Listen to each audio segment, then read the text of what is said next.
تازه‌ترین تحولات تاجیکستان و جهان را در برنامه اخباری آزادی پیشنهاد شما میکنیم. سلام دوستان عزیز، امروز 14 فوریه است و نخست از سرخط موضوع ها میگوییم.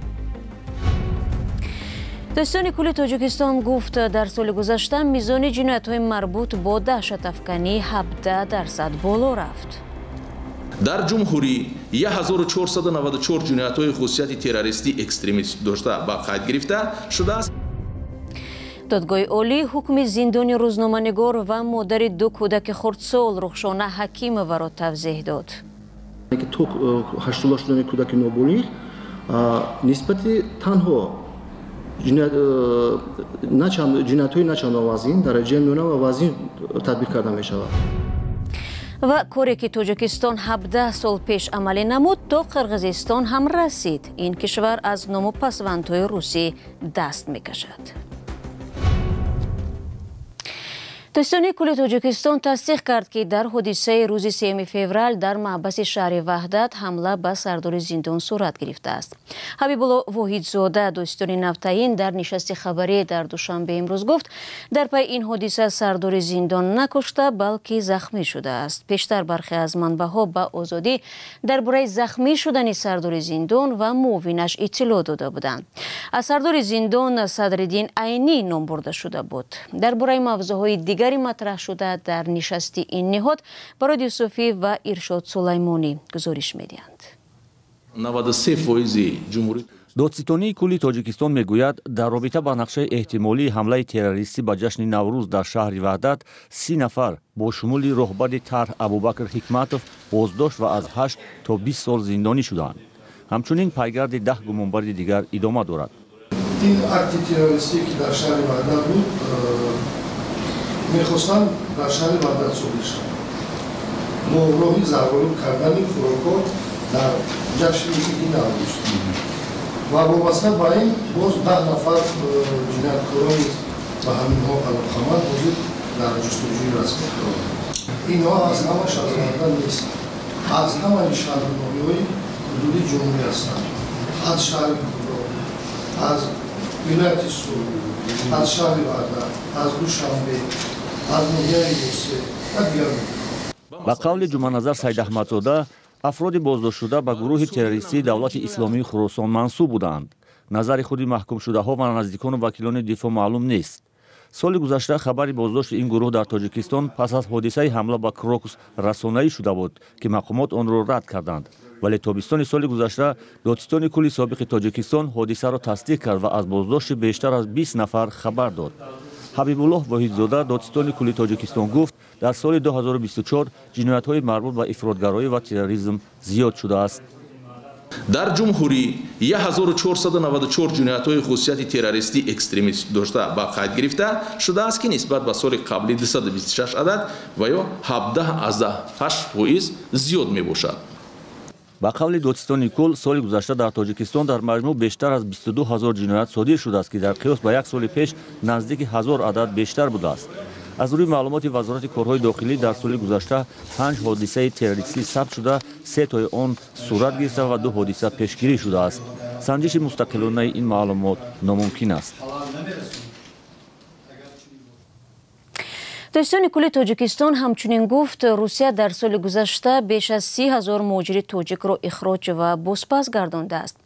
او این روند را به حادثه کروکوس ربط داد که باعث تغییر سیاست‌های روسیه در ساحه مهاجرت گردید. این مقامدار افزود اگر تا این حادثه سال تا 1,000 مهاجر تاجیک اخراج میشد، بعد آن تنها از فرودگاه‌های روسیه 17,815 زاده تاجیکستان را بازپس فرستادند. آمار مهاجران اخراج شده و بازپس گردانیده شده از روسیه در حال از زبان دادستان کل تاجیکستان صدا داد که مقامات دیگری تاجیکستان امسال برخلاف سالهای پیشین این آمار را اعلان نکردند. ҷузъиёти ҳукми рӯзноманигор Рухшона Ҳакимова ва дигар чеҳраҳои шинохта ки ҳамроҳ бо ӯ маҳкум ба зиндон шуданд аз пурсишҳои асосии нишасти хабарии додгоҳи олии Тоҷикистон буд. Нишаст рӯзи 13 феврал баргузор гардид.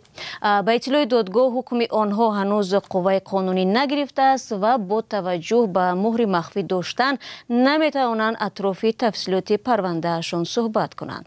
ҳамкоронам Амир Исоев ва Алишер Зарифӣ дар ин бора гузориш медиҳанд.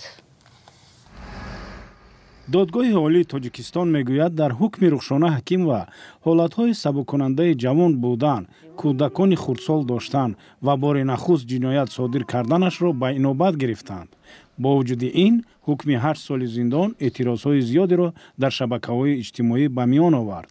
ҷинояти содирнамудаи Ҳакимова Рухшона Зокирона тибқи талаботи моддаи 18 кодекси ҷиноятии ҷумҳурии Тобистон, яъне моддаи 305 қисми 2 ба категорияи ҷиноятҳои махсусан вазин содир дохил мешавад ва татбиқи моддаи 78 кодекси ҷиноятии ҷумҳурии Тобистон, яъне ки то 8 сола шудани кӯдаки ноболиғ нисбати танҳо ҷиноятҳои начандон вазин, дараҷаи миёна ва вазин татбиқ карда мешавад. ба иллати муҳри махфӣ ҳеҷ кас ба ғайр аз ширкаткунандагони муҳокима аз гуноҳи Рухшона Ҳакимова хабар надоранд ва бисёриҳо ӯро шахсе намешуморанд ки қодир ба табаддулот ва хиёнат ба давлат бошад. худаш ҳам дар додгоҳ ин гумонро рад кард ва бовар дошт ки маҳкум намешавад. ба ин пурсиш ки то куҷо дуруст аст Рухшона барои анҷоми як пурсиш дар бораи нуфузи Чин боздошту маҳкум шудааст, посух дода нашуд. ҳамроҳ бо Рухшона Ҳамроҳхон Зарифӣ, Сайҷафар Усмонзода, Акбаршоҳ Искандаров, Шокирҷон Ҳакимов, Аҳмадшоҳ Комилзода, Нурамин Ғанизода, Ҷамшед Боев ва Абдулфайз Атоӣ аз 17 то 27 сол зиндонӣ шуданд. ба иттилои додгоҳ ин афрод ба иттиҳомҳои гуногун аз қабили хиёнат ба давлат, бо роҳи зӯроварӣ ғасби ҳокимият, дидаву дониста расонидани хабари бардурӯғ, таҳқири намояндаи ҳокимият дар шабакаи интернет, барангехтани кинаву адоват ва ширкат дар иттиҳодияҳои экстремистӣ маҳкум шуданд. ягон кас ҳақ надорад парванда чӣ хел қатъ шуд ба тариқи пӯшидаи мурофиаи судӣ баррасӣ шуд. додгоҳ мурофиаҳои додгоҳиро бар асоси талаботи қонун арзёбӣ кард, вале ин ҳуқуқшинос назари дигар дорад. парвандаи сифр сиёсӣ аст ва барои ҳамин барои ҷомеа ҳукумати Тоҷикистон зарур намешуморад ки ҷомеаро бо ин ё он ҷузъиёти парвандаҳои сиёсӣ шинос намояд ва худро масъул ҳам намедонад ки дар назди ҷомеа ягон ҳисоботи ягон амалашро тафсир кунад. чеҳраҳои шинохта дар сухани охиринашон дар додгоҳ худро бегуноҳ хонда аз додгоҳ талаб карда буданд ки онҳоро озод кунад.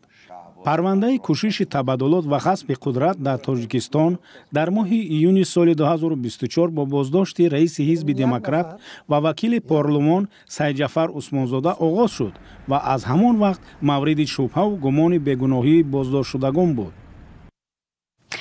воқеан назари Ҷамшед Ёров ки дар гузориши ҳамкоронам садо дод дар барномаи гапи озод низ ҳаст ки ин ҳафта оиди ҳамин муҳокимаи пурсару садои сиёсатмадорон ва мансабдорони шинохтаи Тоҷикистон ва ҳам Рухшона Ҳакимова буд. дар барнома доир ба ангезаҳои парванда, чаропаси дарҳои баста ва пинҳон аз чашми ҷомеа сурат гирифтани муҳокима суҳбат шуд. ҳоло порчае аз онро ҳамроҳ мебинем.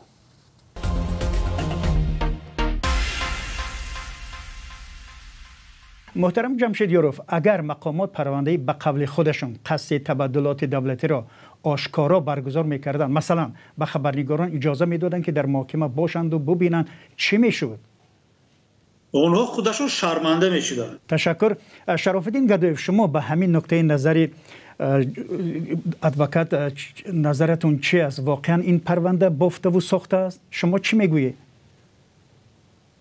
100% من با این نظر راضی هستم، چون خودی پیشبری همین پرونده از جانب پروکراتور گنرالی تاجیکستان خودش نشانه سیاسی بودن همین پرونده رو نشان میده.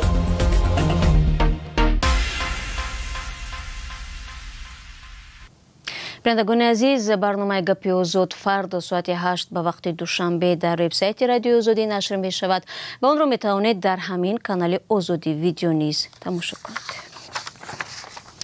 پارلمان قرغیزستان روز 6 فوریه قانونی را قبول کرد که در آن استفاده از نسب‌های قرغیزی ترغیب می شود.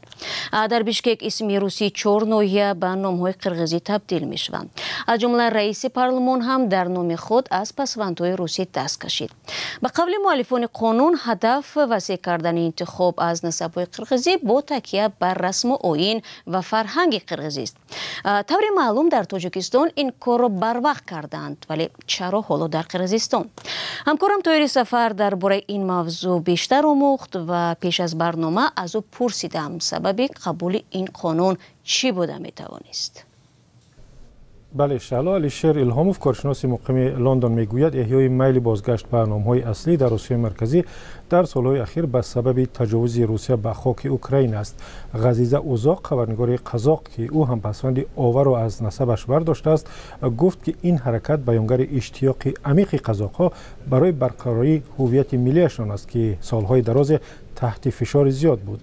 بازگشت به استفاده از نسب‌های ملی و دست کشیدن از پسوندهای روسی بعد سقوط اتحادیه شوروی سابق در سال 1991 در قرغیزستان و دیگر کشورهای آسیای مرکزی و پیش از همه در تاجیکستان رایج شد. اما با گذشت مدت این مد به قول فرو نشست، چون فقر و بیکاری گسترده در منطقه میلیون ها نفر را در کشورهای آسیای مرکزی مجبور کرد برای جستجوی کار به روسیه بروند. حالا وضع دیگر می شود و به قول چندی از کارشناسان، طوری که گفتم، دست کشیدن از پسوندهای روسی در نسب به تجاوز وسیع مقیاس روسیه به اوکراین در سال 2022 ربط دارد، چون مردم زیادی در آسیای مرکزی مخالف آن بودند و هستند. اما در قانون نوی قرغیزستان به جای پسوندهای آو و آوا و ایو، پسوندهای نوی ملی برای نامناسب پیشنهاد شدند، مثل تیگی، دین یا دین که پسوندها برای نامناسب‌های مردان و زنان هستند. این زمان بر اساس قانون در قرغیزستان مردم در انتخاب نامناسب آزادند و می توانند همچنان نسب با پسوندهای روسی را انتخاب کنند. سوال بعدی درباره این تمایل در کشورهای دیگر منطقه بود که وضع در آنها چگونه است؟ ازبکستان و قزاقستان در میانه سالهای 90 با قبول قانون به شهروندان خود اجازه دادند به فرزندانشان مطابق به فرهنگ و رسم و آیین‌های ملی نام بگذارند. اگرچه بسیاری از مردم در ازبکستان همچنان به استفاده پسوند روسی برتری می‌دادند، در قزاقستان تغییر نام محبوبیت پیدا کرد و بخصوص در بین زیایان و نسل نو. ترکمنستان پوشیده برای اکثریت تاکنون استفاده پسوندهای روسی را در نسب نگه داشته است. عین زمان تلاش‌ها در آسیای مرکزی برای تغییر نام شهر و روستاها، کوچه و مکتب‌ها هم ادامه دارد. قزاقستان برنامه تغییر نام‌های کهنه شده ایدئولوژی برای سال‌های 2022-2025 را قبول کرده است. این گونه حرکت‌ها به روسیه که در منطقه نفوذ زیادی دارد خوش نمی‌آید. بنابر مهاجرت زیاد به روسیه حالا تمایل دیگر هم هست. مثلا اگر سال 2024 در قرغیزستان 323 نفر پسوندهای روسی را از نام‌های خود برداشته و صرف قرغیزی کردند، ولی آنهایی که از نسب‌های ملی خود دست کشیدند و پسوندهای روسی را به آن برگرداندند زیادتر است و 3000 نفر هم گذشته است. تشکر. همکارم طاهر سفر بود که درباره قبول قانون نو در قرغیزستان صحبت کرد. و اجنسی مبارزه با فساد در تاجیکستان پرونده 78 منصبدار را برای تصرف بیش از 120 میلیون سومانی وزارت دفاع کشور به دادگاه فرستاده است. پیشتر این نهاد گفته بود که برای این جنایت 52 مسئول وزارت دفاع و دیگر اداره‌های مهم دولتی بازداشت شده. تفتیش قسمی از پرونده ها ادامه دارد. اجنسی درباره شخصیت بازداشت شده ها چیزی نگفت و موقع آنها یا وکیلان مدافعشان نیز به اعتماد معلوم نیست. اجنسی مبارزه با فساد خبری دزدی و از خود کردن 10 میلیون سومانی از وزارت دفاع را ماه فوریه سال گذشته تصدیق کرده بود. پولی را که باید برای لباس و خوراک و نگاه و بین سربازان و برای محافظت امنیت کشور صرف می شد، به گفته این مقامات با مساعدت چند از مسئولان تصرف شده است. اگر می خواهید درباره این خبر بیشتر بدانید، پس به وبسایت رادیو آزادی بروید. دوستان عزیز، فرصتی که در اختیار داشتیم به انجام میرسد. تشکر که تا این لحظه ها با ما بودید. خبر و گزارش های از این بیشتر را همیشه میتوانید در وبسایت azadi.org و صفحه های رادیو آزادی در فیسبوک و اینستاگرام، ایکس و تلگرام، تیک تاک و یوتیوب دسترس کنید. برای شما در 2 روز آینده از آن استراحت خوب میخواهم. خود را احتیاط کنید و خدا نگهبانتان باشد.